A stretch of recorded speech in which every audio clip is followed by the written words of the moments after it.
എന്തുകൊണ്ടാണ് അന്ന് കാണിച്ച സ്നേഹം നമ്മൾ അവരിൽ നിന്നും മാറി നമ്മൾ വേറൊരു സ്ഥലത്തോട്ട് റീലൊക്കേറ്റ് ചെയ്തപ്പോഴത്തേക്കും അല്ലെങ്കിൽ അവരെ റെഗുലർലി കാണാതെ വന്നപ്പോഴത്തേക്കും അവർക്ക് എന്തുകൊണ്ടാണ് നമ്മളോടുള്ള സ്നേഹം ഫെയ്ഡായി പോയത്? സുഹൃത്തുക്കളില്ലാത്ത ഒരു മനുഷ്യൻ പോലും ഈ ഭൂമിയിൽ ഉണ്ടാവില്ല. എല്ലാവർക്കും എപ്പോഴെങ്കിലും എവിടെയെങ്കിലും വെച്ച് നല്ല നല്ല സുഹൃത്തുക്കളെ കിട്ടും. പക്ഷെ ഒരു കാര്യം ശ്രദ്ധിച്ചിട്ടുണ്ടോ? നമ്മുടെ സ്കൂളിൽ ഉണ്ടായിരുന്ന നമ്മുടെ ക്ലോസ് ഫ്രണ്ട്സുമായിട്ട് ഇപ്പം നമുക്ക് എത്ര പേരുമായിട്ട് കോൺടാക്ട് ഉണ്ടാവും? കോളേജിൽ നിന്ന് കിട്ടിയ നല്ല നല്ല ഫ്രണ്ട്സ് അവരുമായിട്ട് ഇപ്പോൾ എത്ര പേരുമായിട്ട് കോൺടാക്ട് ഉണ്ടാവും? ഓഫീസിൽ നിന്ന് ആദ്യം കയറിയ ഓഫീസിൽ നിന്ന് നിങ്ങൾക്ക് കിട്ടിയ ഫ്രണ്ട്സ് അവരിൽ എത്ര പേരോട് നിങ്ങൾക്ക് കോൺടാക്ട് ഉണ്ടാവും? നിങ്ങൾക്ക് ഇവരുമായിട്ടൊക്കെ കോൺടാക്ട് കീപ്പ് ചെയ്യണമെന്ന് ആഗ്രഹം ഉണ്ടാവും. പക്ഷെ സംഭവം എന്താണെന്ന് വെച്ച് കഴിഞ്ഞാൽ അവര് നമ്മൾ ആ ഒരു ടൈമിൽ നിന്ന് ആ ഒരു സീസണിൽ നിന്ന് അല്ലെങ്കിൽ ആ ഒരു ഏരിയയിൽ നിന്ന് നമ്മൾ മാറിയപ്പോഴത്തേക്കും പിന്നെ അവര് അന്ന് കാണിച്ച ആ ഒരു കോൺടാക്ട്, ആ ഒരു സ്നേഹം, ആ നമ്മളുമായിട്ട് സംസാരിക്കാനുള്ള ആഗ്രഹം പിന്നെ അവർക്ക് പതിയെ പതിയെ ഫെയ്ഡായി പോകുന്ന പോലെയാണ് സംഭവിക്കുന്നത്. എനിക്കൊക്കെ ആദ്യം ഉണ്ടായിരുന്ന സ്കൂളിലെ കുറേ ഫ്രണ്ട്സ് ഞാൻ സ്കൂളിൽ നിന്ന് മാറി കോളേജും പിന്നെ ജോലിയായിട്ട് ബന്ധപ്പെട്ട് പുതിയ പുതിയ സ്ഥലങ്ങളിലോട്ട് എത്തിയപ്പോഴത്തേക്കും അന്ന് കാണിച്ച സ്നേഹം അവരിൽ പിന്നെ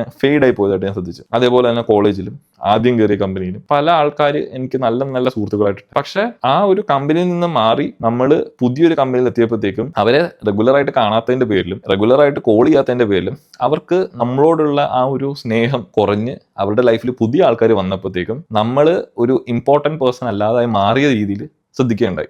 അതുകൊണ്ടാണ് ഞാൻ ഇങ്ങനെ ഒരു വീഡിയോ ചെയ്യാമെന്ന് വിചാരിച്ചത്. നിങ്ങളുടെ ലൈഫിലും ഇതേപോലെ ഒരു സമയത്ത് നിങ്ങൾ വളരെ ഇമ്പോർട്ടൻ്റ് ആയിരുന്നു, പക്ഷെ നിങ്ങൾ ആ ഒരു ടൈമിൽ നിന്ന് ആ ഒരു സീസണിൽ നിന്ന് ആ ഒരു ഏരിയയിൽ നിന്ന് അല്ലെങ്കിൽ ആ ഒരു ഓഫീസിൽ നിന്ന് നിങ്ങൾ മാറിയപ്പോഴത്തേക്കും അവർ ആ ഒരു കോൺടാക്ട് കീപ്പ് ചെയ്യാൻ അവരങ്ങ് ആഗ്രഹിക്കുന്നില്ല. അവരുടെ ലൈഫിൽ പുതിയ ആൾക്കാർ വന്നു, പുതിയ ആൾക്കാർ വന്നപ്പോഴത്തേക്കും പഴയ ആൾക്കാർ ഔട്ടായി. പക്ഷേ ഇപ്പം നമ്മളൊന്ന് വിളിച്ച് സംസാരിച്ച് കഴിഞ്ഞാൽ അന്ന് സംസാരിച്ച് അതേ രീതിയിൽ സംസാരിക്കും. പക്ഷെ നമ്മൾ വിളിക്കണം, അവർ നമ്മളെ വിളിക്കില്ല. അല്ലേ? നിങ്ങളെന്നും ചിന്തിച്ച് നോക്കുക. ഞാനിത് കുറേ ചിന്തിച്ചതിന് ശേഷമാണ് ഇങ്ങനെ ഒരു വീഡിയോ ചെയ്യാമെന്ന് വിചാരിച്ചത്. എനിക്ക് അവരോട് ദേഷ്യം ഉണ്ടായിട്ടല്ല, അവരോട് എനിക്ക് സ്നേഹം മാത്രമേ ഉള്ളൂ.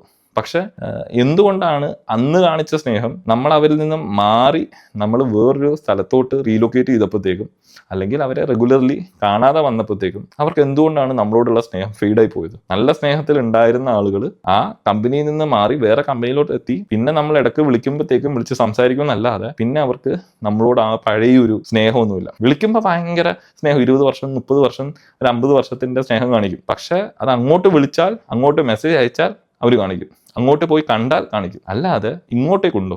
നിങ്ങളൊന്ന് ആലോചിച്ചിട്ട് അങ്ങനെ ആരെങ്കിലും നിങ്ങളുടെ ലൈഫിലുണ്ടെങ്കിൽ അവർക്ക് ഈ വീഡിയോ ഷെയർ ചെയ്ത് കൊടുക്കുക. എന്നിട്ട് ഒന്നും പറയണ്ട, ഇത് ഷെയർ ചെയ്ത് കൊടുത്തിട്ട് അവർ കാണട്ടെ. എന്നിട്ട് അവർ മനസ്സിലാക്കട്ടെ അവരാണ് നിങ്ങളോട് സംസാരിക്കാതിരിക്കുന്നത്, അവരാണ് നിങ്ങളോട് കോൺടാക്ട് കീപ്പ് ചെയ്യാതിരിക്കുന്നത്. അത് അവർക്ക് മനസ്സിലാകാൻ വേണ്ടിയിട്ട് ഈ വീഡിയോ അയച്ചു കൊടുക്കുക. നിങ്ങൾക്ക് അവരോട് സ്നേഹമുണ്ടെന്നുള്ളതും ഈ വീഡിയോയിലൂടെ അവർക്ക് മനസ്സിലാവും.